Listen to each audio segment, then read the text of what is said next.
So hello guys, welcome back to my another new blog.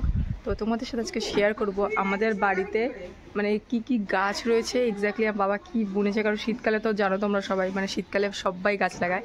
তো বাবা কিছু সবজির গাছ লাগিয়েছে আর মা ফুল গাছ লাগিয়েছে, তোমাদের সাথে ওগুলোই শেয়ার করবো। তো ফার্স্টে চলো শেয়ার করি আমাদের মানি প্ল্যান্ট দিয়ে। তো দেখবো আমাদের মানি প্ল্যান্টটা কত বড় হয়েছে।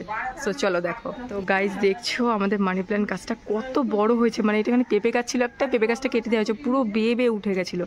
তো এর পাতার সাইজটা তোমরা দেখতেই পাচ্ছ যে কি বড় পাতার সাইজ। মানে মানি প্ল্যান্ট দিয়ে আমাদের বাড়িতে মানে টাকা টাকা হয়ে যাবে।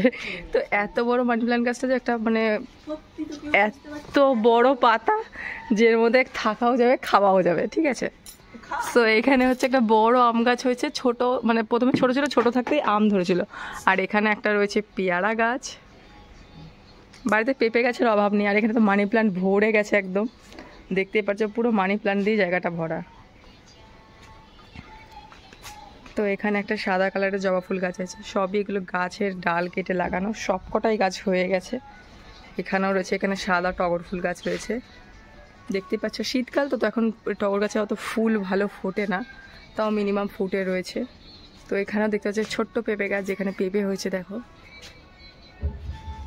এখানে একটা কলকে গাছ রয়েছে, এখানে একটা শিউলি গাছ যেটা কেটে দেওয়া হয়েছে, কারণ এখন আর তো ফুল হয় না, তাই এখানে এখন কেটে দেওয়া হয়েছে পেঁপে গাছটা, সরি শিউলি গাছটা। আর এখানে আমার বাবা বুনেছে পালং শাক, তো দেখতেই পাচ্ছ। তো এখানে হচ্ছে পালং শাক রয়েছে। আর এখানে দেখো বেগুন গাছ রয়েছে, বেগুন গাছের চারা রয়েছে, বোনা হয়েছে। ভেন্ডি গাছও লাগিয়েছে বাবা, বাট কোথায় লাগিয়েছে জানি না। তো ওদিকটা চলো দেখাচ্ছি তোমাদের। এই দেখো এখানে অনেক গাছ লাগিয়েছে, এখানে গাঁদা ফুল গাছ লাগিয়েছে, এখনো হয়নি। তো এখানে দেখো ধনেপাতা গাছও লাগিয়েছে কিছু কিছু, ওদিকে আরও বেশি লাগিয়েছে। এখানে হচ্ছে পঞ্চমুখী গাছ, দেখতেই পারছো। আর এখানে দেখো উচ্ছে গাছ লাগানো আছে, কি সুন্দর গাছটা হয়েছে। আর এখানে টগর ফুল গাছ, গাছটা কেটে দেওয়া হয়েছে কারণ শীতকালে গাছগুলো কেটে দিয়েছে তো ভালো উঠবে। এইটা কি ফুল গাছ আমার ঠিক জানা নেই, তোমরা যদি জেনে থাকো জানিও কমেন্টসে। আর এখানে হচ্ছে লাগিয়েছে ধনেপাতা গাছ। এইটা কি গাছ রে, বেগুনি কালারের? তো গাছটা জানি না কি গাছ, বাট দেখতে খুব সুন্দর বেগুনি কালারে লাগিয়ে দিয়েছে, হয়ে গেছে গাছটা। এখানে লঙ্কা গাছ লাগিয়েছে, মানে আমি বলছি লাগিয়েছে। তো দেখো এখানে লঙ্কা গাছ রয়েছে, তুলসী গাছের তো বাড়িতে অভাব নেই। আর এইখানের যে আমাদের হচ্ছে কি বলে জবা ফুল গাছটা আছে, এটা খুবই বড় হয়। এটা মানে কড়িগুলো এত বড় হয়।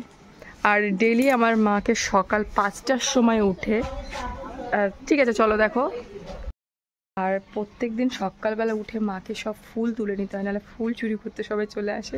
হ্যাঁ মানে চুরি করলে মানে নেবা না কেন, ফুল নাও অবশ্যই নাও, কিন্তু মানে এক্স্যাক্টলি মানে আমাদেরও লাগে। শনিবার দিনটা পুজো বড় মাকে দিতে হয়, তো মালা গাঁথে আমার দিদি, তো সব ফুল মানে চুরি করে নিয়ে চলে যায়। মাকে 5টা থেকে উঠে জেগে থাকতে হয় যে কে নিচ্ছে না দেখতে।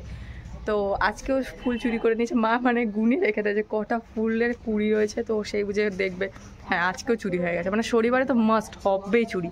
তো ওটাই বলবো, যারা যারা চুরি করে আমার ভিডিওটা দেখছো, প্লিজ আমাদের গাছ থেকে চুরি করো না। তো আজকের জন্য টাটা, বাই বাই, নেক্সট ব্লগে আবার দেখা হবে।